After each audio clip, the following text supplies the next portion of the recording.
បាទសួស្តីបងប្អូនប្រិយមិត្តពុកម៉ែបងប្អូនទាំងអស់គ្នាជាពិសេសប្រិយមិត្តដែលនិយមតាមដាននិងផ្សងសំណាងជាមួយឆ្នោតយួនសូមស្វាគមន៍មកកាន់ Channel ផ្សារឆ្នោត3របស់ពួកយើងសាជាថ្មីម្ដងទៀតបាទជួបគ្នាជាមួយ Admin នៅថ្ងៃនេះគឺត្រូវនឹងថ្ងៃទី30ខែមិថុនាឆ្នាំ2026ពុកម៉ែបងប្អូនដឹងទេថាថ្ងៃនេះ Admin មានលេខល្អមែនទែនហើយក៏បានសម្រិតសម្រាំងដើម្បីនាំយកនៅក្របលេខពិសេសដែលមានសង្ឃឹមខ្ពស់មកចែកជូនបងប្អូនយកទៅផ្សងសំណាងហៅលៀបហៅជ័យហៅលុយចូលហៅប៉ៅទាំងអស់គ្នាណាបាទប៉ុន្តែមុននឹង Admin ទម្លាយលេខតម្រុយឆ្នោតសម្រាប់ថ្ងៃនេះ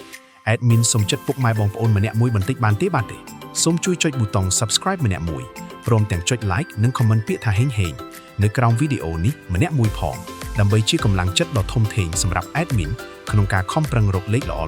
លេខឈុតមកចែកជូនបងប្អូនដោយឥតគិតថ្លៃជារៀងរាល់ថ្ងៃហើយការចុច Subscribe នេះដែរក៏ដើម្បីឲ្យពុកម៉ែបងប្អូនអាចទទួលបានវីដេអូ100ឆ្នោតមុនគេបង្កើនឱកាសហេងមុនគេជារៀងរាល់ថ្ងៃផងដែរណាពុកម៉ែបងប្អូនតោះបើចុចរួចរាល់ហើយកុំឲ្យខាតពេលយូរយើងទៅមើលលេខសំណាងថ្ងៃនេះទាំងអស់គ្នាអូខេបងប្អូនចំពោះលេខត្រេង2ខ្ទង់ដែល Admin បានសម្រាំងទុកយ៉ាងស្អាតសម្រាប់ថ្ងៃនេះរួមមានខ្ទង់ទី1គឺលេខ31ខ្ទង់ទី2គឺលេខ59ខ្ទង់ទី3គឺលេខ87និងខ្ទង់ចុងក្រោយគឺលេខ23ចំណែកឯឆ្នោត3ខ្ទង់វិញម្ដងដែលជាលេខធំលេខបុកបងប្អូនអាចយកទៅលេងគុណបានគឺមានលេខ936គុណនិងលេខ151គុណបាទរីឯសម្រាប់បងប្អូនដែលចូលចិត្តលេងលេខអូសខ្ទង់ដើម្បីការពារនិងធានាសុវត្ថិភាពខ្ពស់ថ្ងៃនេះ Admin សូមណែនាំឲ្យអូស2ខ្ទង់គឺអូសខ្ទង់50និងអូសខ្ទង់20បាទដើម្បីកុំឲ្យបងប្អូនមានការភ័ន្តច្រឡំឬកត់មិនទាន់ Admin សូមបញ្ជាក់និងរំលឹកក្របលេខសំណាងទាំងអស់នេះជូនម្ដងទៀតក្របត្រេង2ខ្ទង់31 59 87 23ក្របធំ3ខ្ទង់936គុណនិង151គុណ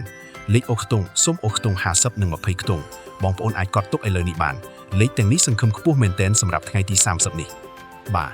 ឥឡូវនេះម៉ោងវេលានៃការចែករំលែកតម្រុយឆ្នោតយួនពី Channel ផ្សារឆ្នោត3បានឈានចូលមកដល់ទីបញ្ចប់ហើយ